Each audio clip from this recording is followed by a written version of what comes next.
Cos squared x plus 3 cos x equals 0 is a little bit different because it is a quadratic, but we don't have to use any kind of AM method because it's just a GCF. So cos x is a common factor, just factor it out, and I get cos x times cos x plus 3 equals 0.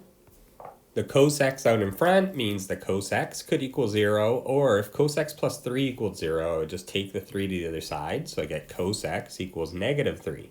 I always like seeing cos x or sin x equaling a ratio that's either bigger than 1 or less than 1 because it's not possible. Cos x has to be between negative 1 and positive 1. Same with sin x. Just think about the graph of sine and cos. They got amplitudes of 1, so they can't be bigger or smaller, that bigger than 1 or smaller than negative 1. So you just cross it off and there's no solution there. So we only have to worry about cos x equals 0. With cos x equals 0, we can go to the unit circle. I know cos x is 0 at pi over 2 and at 3 pi over 2, which again, even if a question's asking to 2 decimal places, an exact value is always acceptable. If you want to write this to 2 decimal places, that would be fine as well.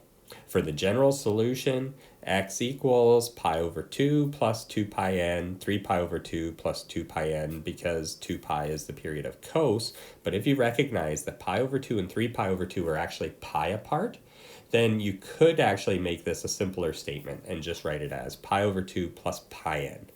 Both of those answers are fine. It's just a matter of you can kind of make it smaller, and that's probably what the answer would look like if this was a multiple choice question.